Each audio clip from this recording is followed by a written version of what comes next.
kita wajib mengimani bahwa barang ini memang ada. Betul Bu? Contohnya apa? Barang ini wajib kita imani. Salah satunya yaitu kita beriman kepada malaikat-malaikat Allah. Ini adalah barang yang gaib. Beriman kepada hari kiamat, ini masih barang yang gaib karena masih yang akan datang nanti. Malaikat-malaikat, kita beriman kepada malaikat Allah, ini barang yang gaib yang wajib kita imani, selain yang paling utama yaitu beriman kepada Allah Subhanahu wa taala. Jadi di sana ada kehidupan lain, yaitu orang biasa menyebutnya dunia lain katanya ya, dunia lain. Tapi saya lebih senang menyebutkan ada kehidupan lain di tempat lain selain kita. Jadi kita hidup, mereka juga hidup. Mungkin bisa berdampingan, mungkin bisa berdekatan, mungkin bisa berhadap-hadapan sama kita. Wallahu a'lam bishawab. Nah, jadi di sini kalau ibu ada rasa takut di dalam rumah ibu lagi sendiri, lagi misalkan ada perasaan was-was segala macam, ibu baca ya khalifin nafsa wa syaitana wasihima. Itu ada 4 bait, mulai dari ya khalifin nafsa wa syaitana wasihima sampai bait yang keempat ya. Bait keempat. Nah, itu ibu baca berulang-ulang sampai kemudian ibu merasa ibu hilang rasa takutnya tadi tersebut. Nah, ya, karena di situ ya khalifin nafsa wa syaitana wasihima, ketahuilah bahwa sesungguhnya setan itu akan selalu untuk mengajakmu bersekutu kepada Allah, bersekutu untuk menyekutukan Allah Subhanahu wa taala. Di situ disampaikan seperti itu. Jadi setan itu ngajak kita takut, ngajak kita dari takut itu iman kita kemudian luntur. Dari iman kita luntur, kita akhirnya mau ambil wudhu, ibu pun takut. Hujan gerimis, bunyi, lalu di atap ibu bunyi kayak apa? Misalkan jam biasanya ibu sholat isya, ternyata ketiduran mau sholat isya, bangun ada bunyi gitu, habis itu kayak ada orang jalan di dapur. Ini misalkan ya, nah, bawaan lalu berpikiran kemudian bahwa jerengkuk kan gitu ya, mikirnya kan mesti gitu. Nah, maka saya sampaikan baca tuh ibu berulang-ulang. Kalau ibu bertanya, Beb, udah kami baca, adem di 100 kali, tapi tidak hilang-hilang perasaan takut. Ibu macam mana, Beb? Nah, berarti ketika ibu membaca, ibu tidak menyambungkan hati ibu sama Allah Subhanahu wa taala. Coba yakinkan diri ibu bahwa Allah Subhanahu wa taala akan memberikan kekuatan, akan menemani ibu dengan sebab wasilah dengan bacaan sholawat ini. Ibu minta kepada Allah Subhanahu wa taala. Nah, itu kan ya khalifin nafsa wa syaitana wasihima. Nah, kemudian wa'inhuma. Nah, itu sampai 4 bait ya, sampai 4 baris ibu baca. Nah, enggak apa Beb, pakai guru. Nah, keluarkan senjata. Nah, lihat, gini baca. Bergegar Beb, karena udah ini kan suara udah makin dekat kayaknya kan. Bergegar enggak bisa bacanya. Nah, bagusnya dihafal. Nah, bagi mereka yang enggak bisa baca ngaji segala macam, coba dihafal. Bacanya tak bisa, apalagi nggak ngapal, minta kawannya bacakan. Nah, minta kawannya bacakan, direkam, habis itu dihafal. Masa apa lagu dangdut tidak bisa, betul lah Bu? Oh, tak bisa ngaji, tak bisa baca, tak bisa tulis, tapi lagu dangdut hafal. Nah, berarti bisa lah hafal kita. Nah, coba kita mulai dihafal itu barang-barang seperti itu. Nah, kayaknya saya pernah kasih lah dia. Nah, itu seperti itu. Nah, yang terakhir itu adalah walhamdulillahi. Nah, itu yang terakhir, itu ibu tiupkan ke tangan ibu. Tiupkan ke tangan ibu, habis itu ibu gosokkan ke badan ibu. Kepala yang sering pusing, mikirin utang, mikirin banyak masalah, utang apa aja, apa ibu gosokin kepala ibu. Nah, gosokin dada, gosokin perut dan segala macam. Nah, dengan sebab ini, apa yang ibu baca, apa yang ibu dengarkan bisa menjadi sebab sembuhnya ibu. Dengan sebab ini oleh Allah Subhanahu wa taala dikasih mudah semuanya. Ya Bu ya. Nah, karena apa Bu? Saya sampaikan mudah tadi tersebut, fadilah keutamaannya tuh luar biasa. Saya dengan beberapa kemarin teman-teman itu ada satu bahasa, satu kitab, sebenarnya saya tidak bawa kitabnya, tapi ya udah nanti saya coba ambil yang di sini aja, tapi mungkin keluar dari pembahasan yang akan mau saya sampaikan. Ada satu kitab namanya Maghablah Al-Ki Adam. Satu kitab ini menceritakan tentang kehidupan sebelum Nabi Allah Adam alaihissalam, yaitu kisah bagaimana ketika Nabi Allah Adam itu sebelum diciptakan, ternyata ada kehidupan lain sebelum manusia. Apa itu? Yaitu para jin. Ya, jin itu udah ratusan tahun tuh. Nah, pernah ketemu jin Bu? Nah, ya, udah. Saya doakan ya Bu ya, insyaallah. Enggak ketemu Bu, enggak ketemu ya. Didoakan ketemu, nanti susah juga jadi CS pula aja doakannya. Nah, tapi saya yakin jin pun takut sama ibu Pak. Benar. Nah, jadi dulu sebelum Nabi Allah Adam alaihissalam itu ada kehidupan sebelum manusia pertama diciptakan oleh Allah, yaitu para jin. Makanya di dalam ayat itu Allah SWT ketika mau menciptakan Nabi Allah Adam alaihissalam, malaikat kan bertanya kepada Allah Subhanahu wa taala, "Ya Rabb, kenapa engkau ciptakan manusia kalau pada akhirnya nanti akan menumpahkan darah?" Seperti itu dalam Quran disampaikan gitu. Lalu Allah menyampaikan kepada malaikatnya bahwa aku lebih tahu daripada kamu, kata Allah SWT. Lalu kemudian diciptakanlah Nabi Adam. Memang berarti malaikat menyaksikan bahwa sebelum manusia itu ada kehidupan jin yang mereka saling berperang, saling menumpahkan darahnya. Jadi mereka itu benar-benar tidak berpendidikan. Saya sampaikan bahwa sepintar-pintarnya jin ya Bu ya, bukan iblis ya. Iblis itu alim Bu ya. Boleh kata alim ini kan tidak harus kemudian dia soleh Bu. Alim ini kan pintar Bu.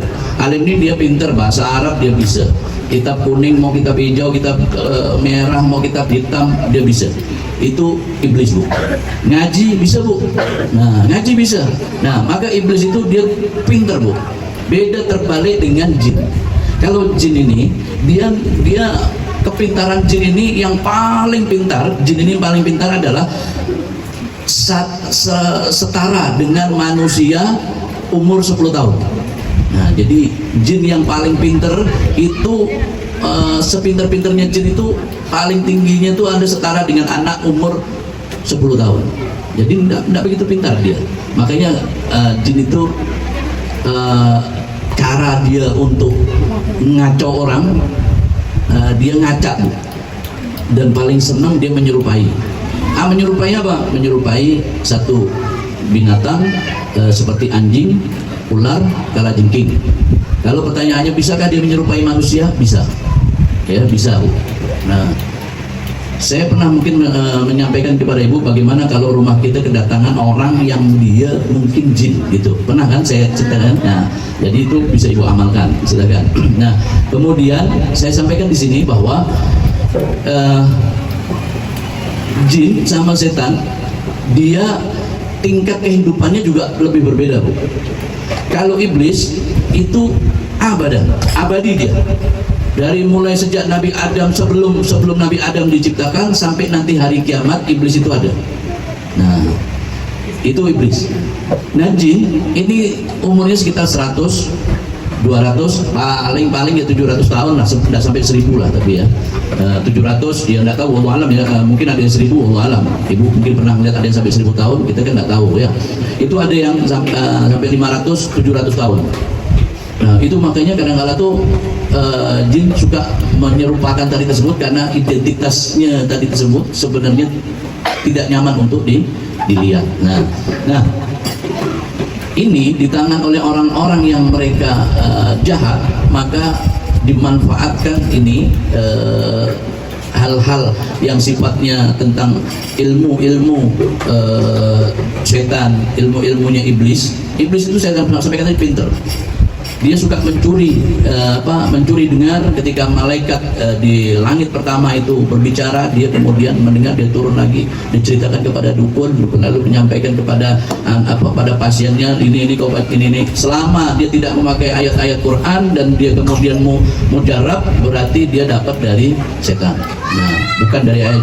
Dia mendoakan orang, dia memberikan sebuah hal-hal yang bermanfaat buat orang itu bisa sembuh, tapi bukan dari Quran, bukan dari ucapan Rasul, bukan dari ucapan para ulama, orang-orang soleh, maka ketahuilah bahwa itu dapat dari setan atau iblis. Nah, makanya ini saya cerita sedikit sebelum saya masuk di bab ini Bu ya, bab tentang khusus wanita nanti. Nah, makanya di situ diceritakan dalam kitab itu bahwa ada perbedaannya antara sihir, Ibu ya, sihir sama teluh. Ibu tahu teluh nggak Bu? Tahu teluh? Santet dia masuk di kriteria itu Bu, sihir ya. Cuman teluh ini gini Bu, saya jelaskan dulu ya.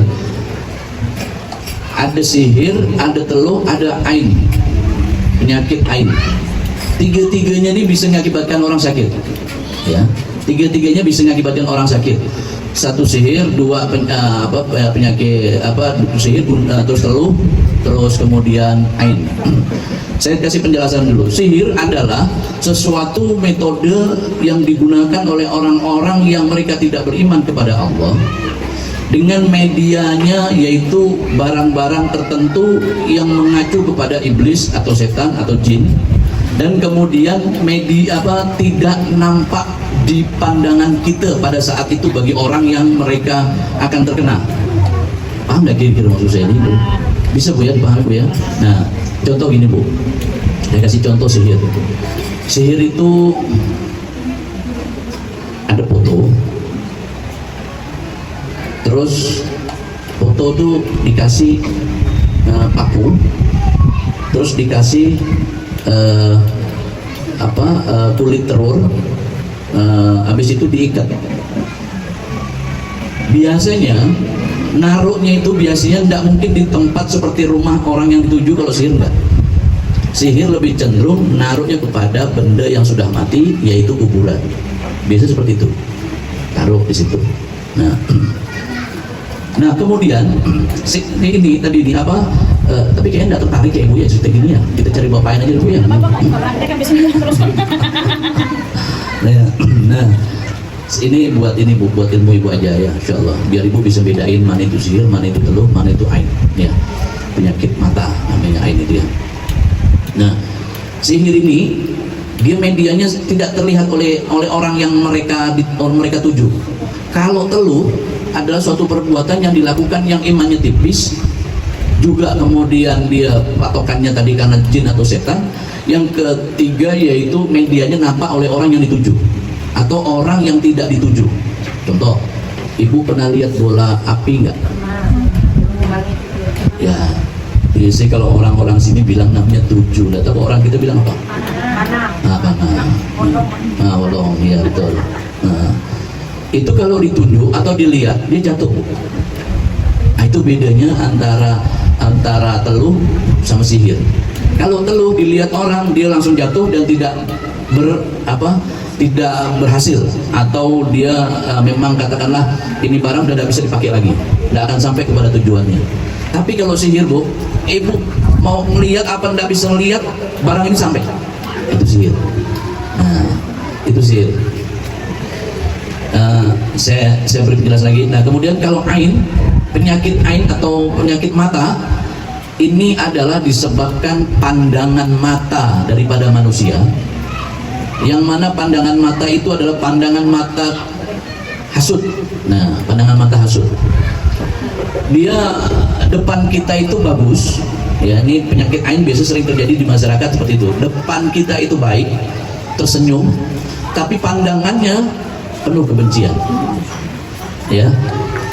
Kalau itu diterima oleh pandangan, tapi syaratnya bahwa penyakit ain ini syaratnya adalah mata bertemu mata.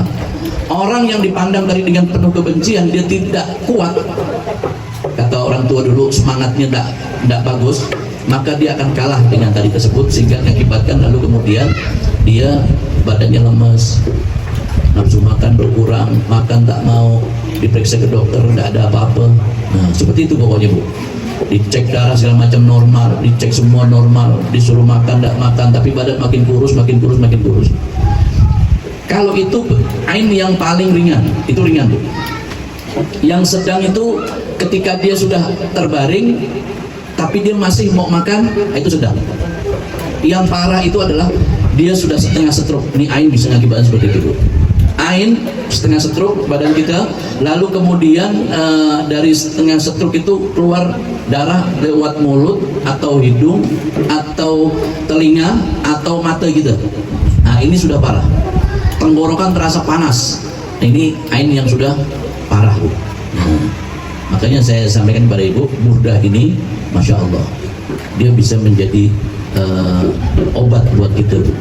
Nah, Ibu bisa tadi di akhir itu Ibu gosokkan dari sebut. Nah, Ibu habis itu kalau Ibu memang ada minum di depannya, kalau diundang sama orang jangan gopoh-gopoh minum, dihabiskan. Sisaan sedikit buat nanti habis burdah Ibu minum, atau setengah burdah nanti kalau Ibu capek, yang vokal itu capek minum, tidak apa-apa Bu, itu berkah Bu, benar. Nah Ibu minum, Ibu niatin, ya Allah, dengan bacaan burdah tadi, ya Allah, dengan wasilah air yang minum ini, ya Allah, sembuhkan penyakit dunia, ya Allah, penyakit dohir batin, ya Allah, minta dari Allah SWT. Udah insya Allah Bu. Nah saya sampaikan ini kepada Ibu tadi tersebut. Nah itu gambaran-gambaran Bu, penyakit-penyakit yang bisa disebabkan medis atau tidak medis. Kalau medis kita bisa berobat ke dokter, Tapi kalau sihir nggak bisa, seperti santet, nah itu termasuk sihir.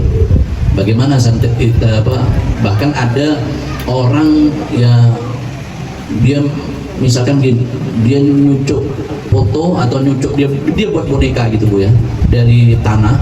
Habis itu kalau bonekanya dia botak, berarti yang dituju laki-laki. Kalau bonekanya itu kemudian ada kayak dibuat kayak ada rambut walaupun pendek, berarti dia perempuan. Nah itu kalau dia paku itu dia sudah anukan gini, berarti akan terasanya nanti di orang yang dituju. Itu sihir Bu. Dia susah terdeteksi tapi bisa kelihatan oleh orang-orang yang diberikan karunia oleh Allah Subhanahu wa taala. Oh, orang ini kena sihir, orang ini kena teluh, orang ini kena penyakit ain. Nah, jadi ada obatnya sendiri-sendiri Bu. Nggak bisa kita kemudian obat sakit perut buat sakit kepala, itu nggak bisa Bu. Jadi penyakit ain obatnya ada bacaannya ini, penyakit ini ada bacaannya ini, penyakit sihir ada bacaannya ini. Nah itu ada obatnya masing-masing. Namun di antara semua tadi tersebut ternyata burdah itu mampu untuk insya Allah memberikan kita penjagaan Bu. Makanya burdah ini kan termasuk istimewa Bu. Penulis burdahnya ini kan memang langsung diimpikan langsung oleh baginda Nabi besar Muhammad SAW sembuh dari penyakit stroke-nya tadi tersebut oleh dimimpikan oleh Rasul untuk kemudian membuat menyelesaikan burdahnya tadi tersebut, sholawatnya tersebut. Burdah itu seperti kayak gini Bu, seperti baju selendang sejuk biasanya. Kalau di Arab itu biasanya ada namanya selendang sejuk yang agak besar, biasanya agak tebal, warnanya biasanya hitam. Nah, itu namanya burdah. Itu namanya burdah Bu ya. Nah, ini saya sampaikan ke Ibu untuk Ibu penting juga kita punya anak. Anak kita perlu kita jaga juga Bu. Penjagaan itu adalah jangan Ibu panik lalu bingung segala macam. Karena kalau Ibu datang kepada orang yang salah, nanti dia akan bilang benerin jauh nih katanya. Susah Bu nanti. Ini nanti bukan orang jauh nih. Nah udah akhirnya Ibu jadi kelahi sama tetangga, kelahi sama kawan, betul nggak? Nah jadi saya sampaikan datang sama orang yang benar, yang ngerti, pada kiai, orang-orang soleh. Insya Allah minta doanya, minta minta dibacakan apa. Nah insya Allah jadi kebaikan kita. Nah, penting Bu ya. Nah penyakit ain itu adalah wajahnya dia mulai wajahnya biasa tapi dia lemes gitu Bu. Nah, itu penyakit ain. Kalau sihir matanya dia cekung Bu, kemudian dia lebih cenderung sayu, itu sihir. Tapi dia badannya masih sehat gitu, tapi matanya sayu. Nah merasanya tidak nyaman seluruh badan dia. Nah itu sihir Bu. Nah maka mumpung Ibu masih sehat, Ibu bisa punya waktu untuk bisa burdah, Ibu burdah. Nah makanya kalau burdah kita seminggu sekali sebenarnya pas tuh Ibu bawa air, habis itu nanti air bawa ke rumah, pulang kasih minum kepada istri sama anak-anak. Nah suami insya Allah bagus Bu. Kalau enggak pun enggak apa-apa, minimal didoakan tadi tersebut. Yang penting Ibu jangan bawa galon di tengah pengajian, itu repot Bu. Ya. Nah, alhamdulillah. Nah saya ingin menyampaikan bahwa wanita itu memiliki keistimewaan. Ibu itu memiliki keistimewaan Bu. Jadi sampai-sampai dari istimewanya seorang wanita, seorang perempuan, dia mendapatkan keistimewaan oleh Allah Subhanahu wa taala. Namanya tertera di dalam Al-Qur'an, yaitu surah Maryam dan An-Nisa. Wah luar biasa tuh. Begitu istimewanya, sampai-sampai dalam bab mengenai masalah itu meninggalkan satu kewajiban dihukumin dosa, tapi Ibu ternyata ada satu kewajiban yang ketika Ibu tidak Ibu lakukan, Ibu tidak berdosa. Yaitu apa? Seorang wanita yang dia tidak sholat sedangkan dia dalam keadaan haid. Nah itu tidak perlu Ibu mengqadha. Coba. Kalau laki-laki dia harus mengqadha Bu. Nah, kalau perempuan dia tidak perlu mengqadha, Ibu tidak perlu mengqadha. Sholat tadi tersebut Ibu tidak sholat, syaratnya aja Bu ya. Nah, Ibu tidak sholat, Ibu tidak perlu mengqadha. Itu keistimewaan wanita. Dan wanita ternyata dia bisa mengandung, dia bisa melahirkan, dia bisa menyusui. Hebatnya wanita. Tidak dimiliki oleh laki-laki. Ibu pernah dengar laki-laki bisa ngandung? Hah? Nggak ada. Kalaupun dulu ada katanya Bu ya, dulu di berita-berita itu seorang laki-laki dari Amerika, mereka ngandung. Saya tuh mikir, dia kalau di ngandung keluarnya mau lewat mana dia gitu Pak. Nah kan gitu Bu. Itu pasti hoax, tidak mungkin. Itu pasti hoax, tidak mungkin. Kenapa Bu? Kodratnya laki-laki, mohon maaf nih, ini dewasa ya, mohon maaf. Kodratnya laki-laki, dia mengeluarkan sperma, perempuan itu adalah ovum atau sel telur. Tidak mungkin laki-laki masa bisa ngandung padahal dia bukan memiliki sel telur atau ovum dari tersebut. Sedangkan wanita punya itu, wajar dia kemudian mengandung. Laki-laki dia tidak punya, dia punyanya sperma saja. Nah, itulah hebatnya tadi disebut wanita, dia bisa mengandung, dia bisa kemudian dia bisa menyusui anaknya, melahirkan anaknya. Wah, luar biasa. Bayangkan Bu. Dan kemudian seorang wanita yang dia tadi disebut menyusui anaknya. Ya, menyusui anaknya 1 kali sedotan, Bu, maaf Bu ya, 1 kali sedotan itu ibu mendapatkan 100, bahkan ada 1000 kebajikan Bu. Tapi anak Bu ya, jangan lalu pikir kok nyusui bapaknya cuma ada paham, susah juga nanti ya. Nah, itu tanya hadis nanti itu ya. Nah itu dapat 100 sampai 1000 kebajikan, bayangkan Bu. Dan seorang wanita yang dia mengandung lalu kemudian mohon maaf ya, terjadi apa-apa dalam kandungannya dan kemudian mengakibatkan dia meninggal dunia, maka dia mendapatkan kematian yang syahidah, mati syahidah. Masuk surga. Nah, azab bentar dulu ya. Nah, silakan minum dulu. Lanjut ya Bu. Sampai mana tadi Bu?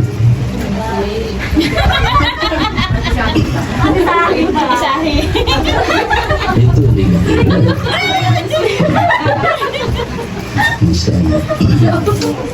Tapi ilmu kesehatan itu bilang bagus Bu.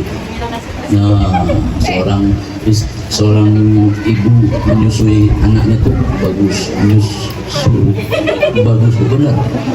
Setelan jantung tuh jadi bagus, degup jantung bagus. Nah, saya mau cerita bab ini banyak anak-anak kecil. Nanti kayak tadi ke Fatul Izar, nanti kayak tadi ke Quratul Uyun, repot juga saya nanti, masya Allah. Alhamdulillah. Nah, jadi seorang wanita itu dia begitu mulianya sampai-sampai nanti itu ada penghuni surga yang mendapatkan keistimewaan, yaitu para wanita-wanita istimewa yang mereka mendahului daripada orang-orang yang lain, mereka bisa masuk surganya Allah Subhanahu wa Ta'ala. Maka ibu pun insya Allah wanita yang paling gampang insya Allah masuk surga. Nah, syaratnya yaitu ridho dari suami itu penting ya, ridho suami itu penting. Nah, itu udah mulai lemas dalam surga.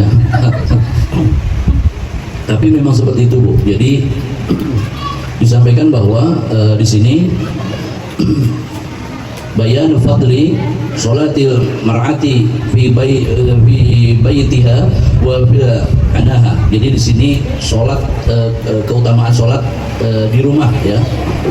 Ai sholat al mar'ati fi baitiha. Lebih bagus sholat itu di rumah daripada ibu sholat di masjid ya.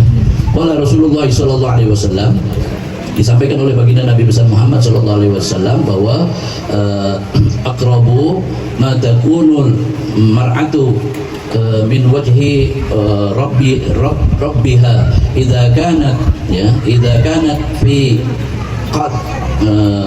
qa'ri baitiha wa inna salataha bi suhni dariha afdalu min salatiha bil masjid. Jadi salatnya seorang wanita itu lebih bagus di rumah daripada ibu salat di masjid. Wa salataha bi baitiha afdalu min salatiha bi suhni dariha. Dan lebih bagus, lebih afdol sholatnya ibu itu di dalam rumah daripada di belakang rumah ya. Di dalam belakang rumah itu misalnya sana lah ya, dapur atau mana gitu, di tengah rumah itu bagus ya. Kemudian wa sholataha bi muhdaiha afdalu min sholatiha bi baitiha. Sholatnya ibu di dalam kamar itu lebih bagus daripada sholatnya ibu di tengah rumah. Nah, kenapa ini disampaikan seperti ini oleh baginda Nabi?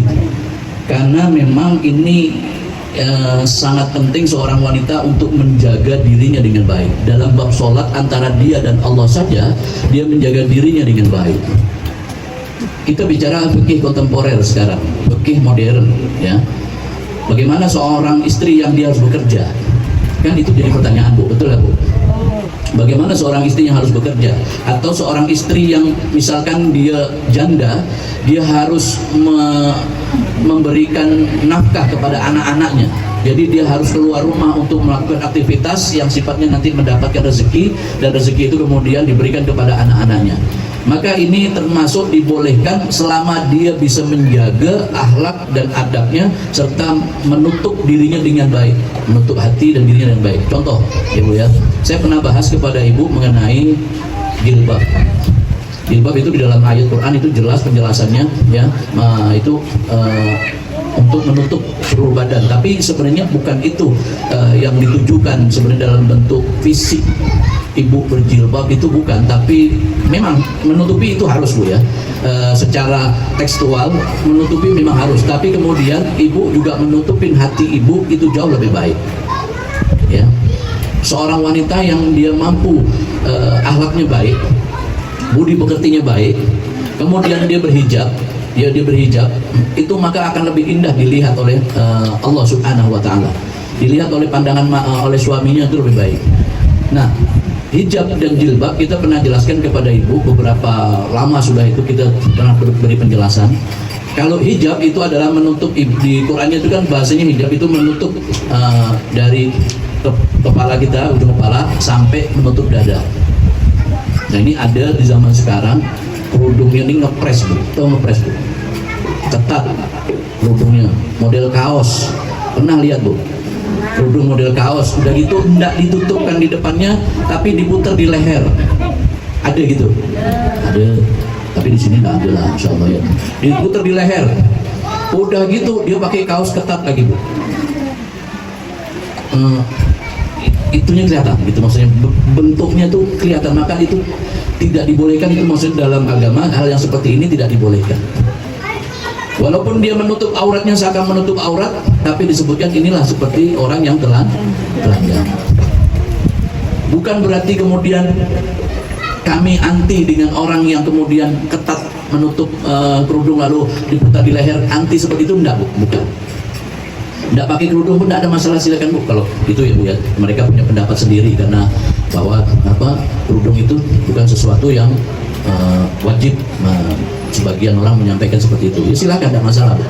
Nah, karena memang orang-orang dulu juga, Bu, beliau-beliau itu juga dulu palingan pakai cuman dikerudungin aja gitu, Bu. Tapi bajunya tuh baju kayak baju Jawa itu apa? Nah, situ kebaya. Ini leher sama ini kelihatan, Bu. Nah, fikih kontemporer masuk ke fikih modern, maka hal ini disampaikan bahwa kita mencoba untuk memperbaiki itu semuanya menjadi lebih baik lagi. Bukan berarti yang dulu itu salah, karena orang-orang soleh dulu lebih banyak daripada sekarang, tuh. Orang wali dulu lebih banyak dibanding wali zaman sekarang.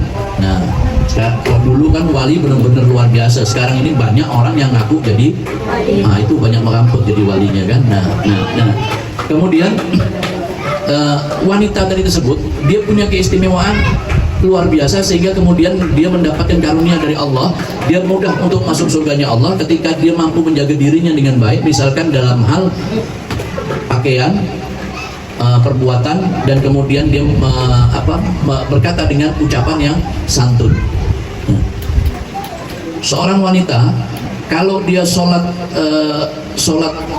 Id, baik itu Idul Adha maupun Idul Fitri, anjurannya bukan saf yang pertama, Bu. Jadi keutamaan sholatnya wanita berkumpul bersama para laki-laki itu bukan di saf pertama wanita itu, bukan, tapi di saf yang terakhir atau pertengahan atau terakhir, itu lebih bagus. Kalau laki-laki terbalik, saf yang utama adalah yang pertama laki-laki itu. Nah, itu laki-laki. Kalau perempuan terbalik, justru malahan safnya bukan di depan, tapi dia boleh di pertengahan atau di akhir. Nah, jangan ibu lalu kemudian mau saf, ada aku mau depan, kayak biar berdekatan sama imam, jajar berdua.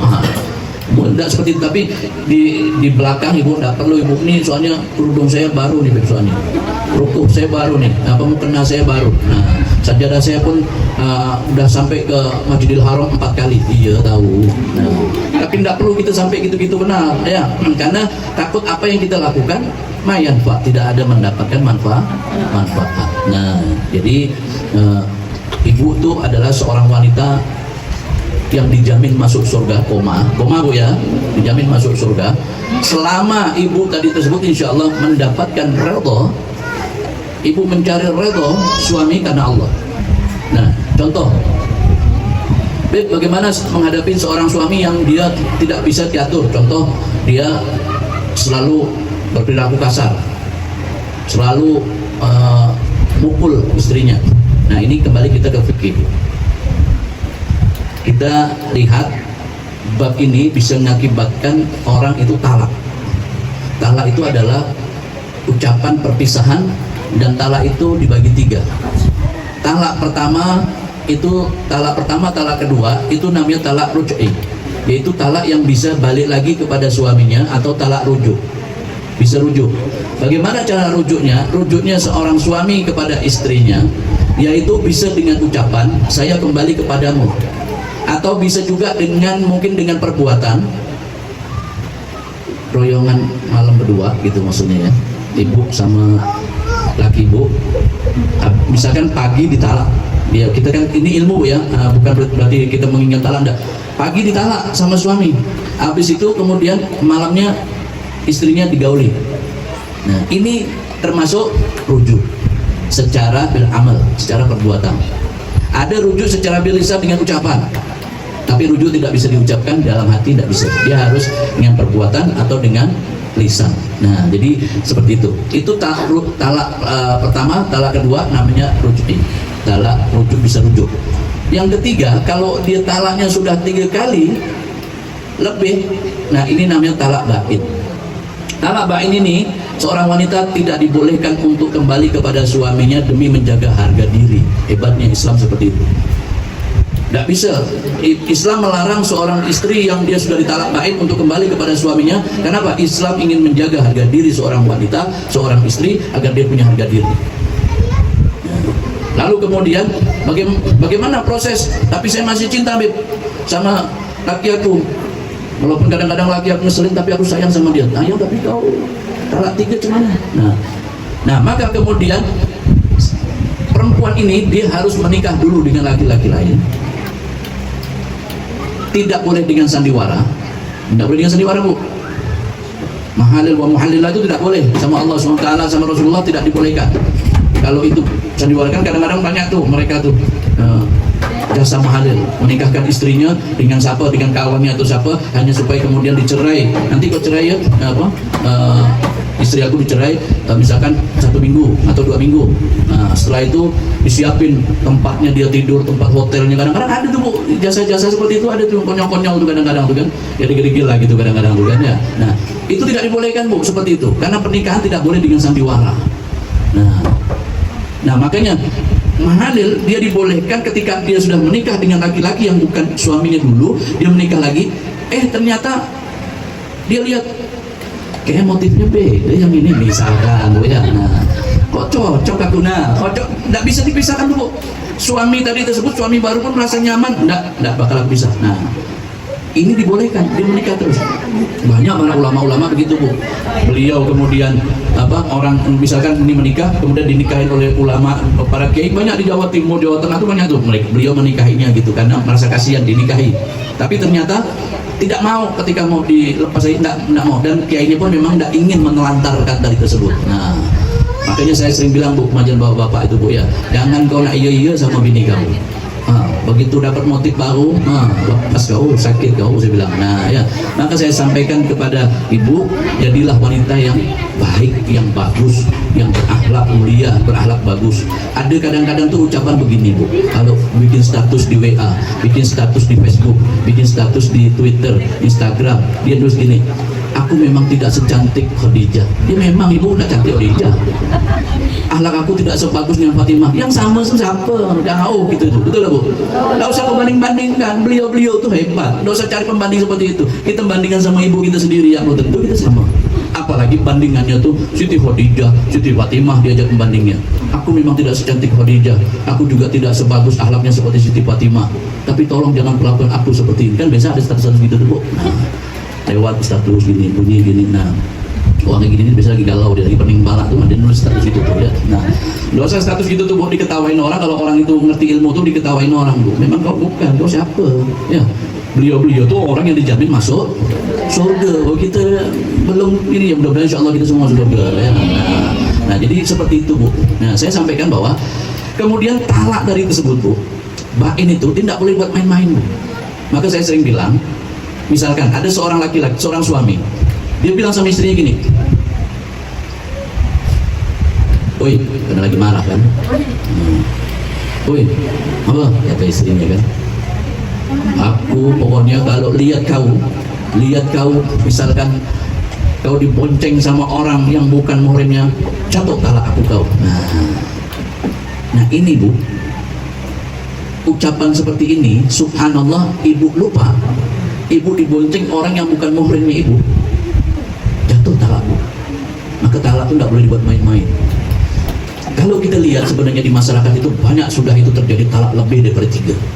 Cuman para ulama itu, para kiai, beliau masih soft memberikan, oh bukan, mungkin masih 1, oh bukan, mungkin masih 1 atau masih 2. Padahal ini beri maksimal seperti itu. Padahal udah tuh udah lempar piring segala macam, lempar botol dan berbagai macam ya. Oh, udah lempar, kalau TV apa, kalau mobil bisa diangkat dilemparkan jadi. Nah, cuman itu udah separah itu. Makanya seorang laki-laki tidak dibolehkan untuk mengucap talak. Jangan Bu. Nah, saya juga bilang sama jamaah pengajian laki-laki, jangan kau mudah ucapkan itu.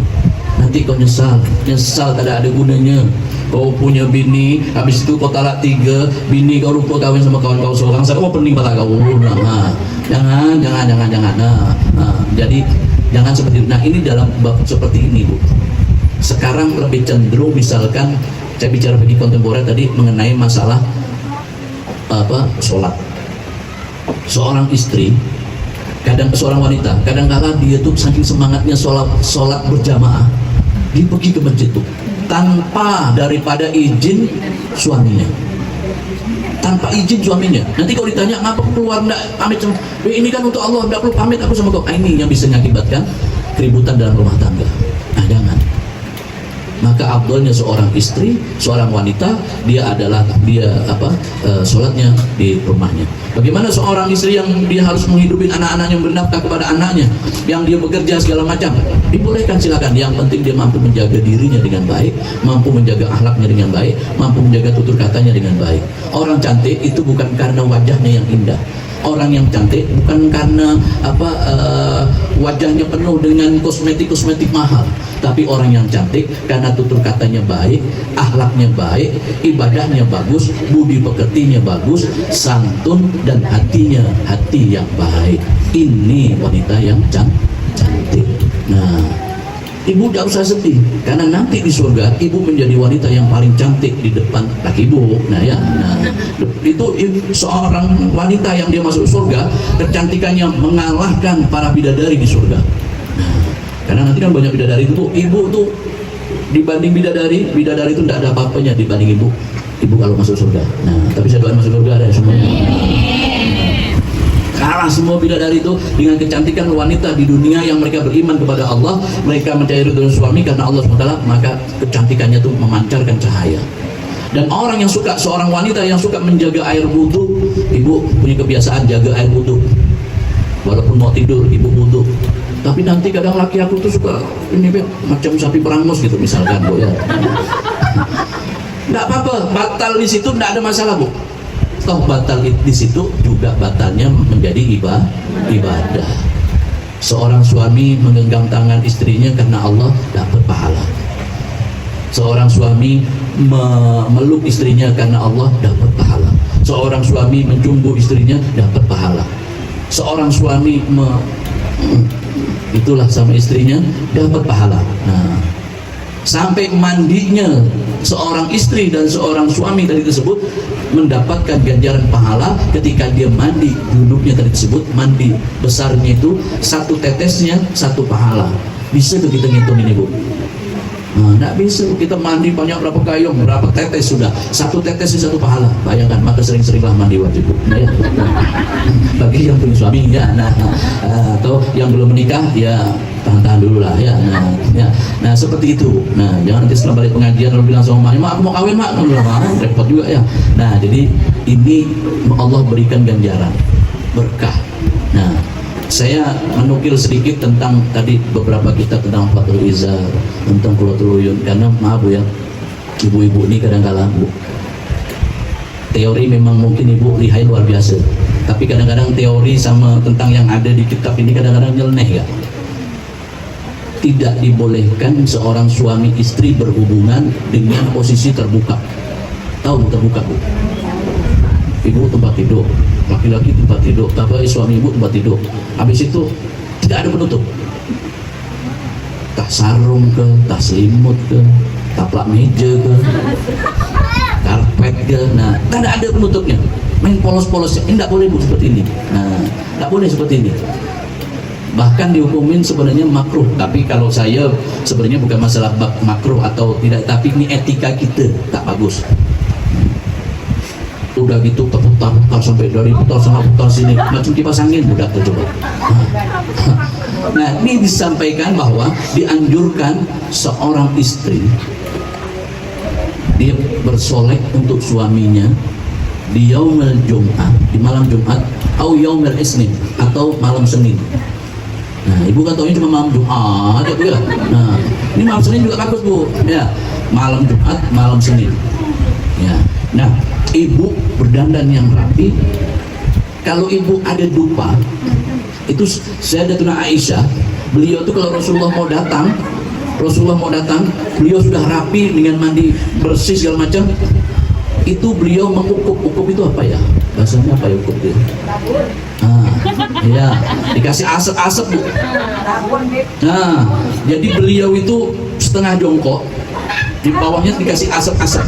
Sayyidatuna Aisyah. Nah, tapi dupa Bu, dupa, bukan kemudian sampah gak daun gak bakal situ mah, nanti baunya kemenyan malahnya Bu ya. Nah jadi di situ Sayyidatuna Aisyah sebelum Rasulullah datang beliau mendupa memberikan wangi-wangian dari tersebut. Nah beliau setengah jongkok dari tersebut untuk wangian itu masuk. Kalau bahasa sekarang tuh ada namanya, ada satu sekarang udah ada dijual Bu, kayaknya cuma nampak muka aja, di sini ketutup kayak ada kayak panci panasnya gitu loh, apa sih namanya itu?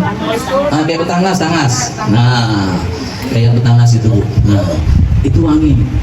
Suami datangin ibu dia semangat, ini didatangin bau lacan, bau remason, dipegang lehernya, digoyoknya, susah gak? Ya, nah, jadi baguskan seperti tadi itu Bu, itu mendapatkan ridho dari suaminya dan Allah pun kemudian meridhoinya. Dan saya ingin sampaikan yang terakhir bahwa ketika kemudian ibu benar-benar melakukannya tadi disebut karena Allah, tadi dalam kitab itu tidak dianjurkan seorang wanita terbuka semuanya dan kemudian dia muter gitu, itu tidak dianjurkan.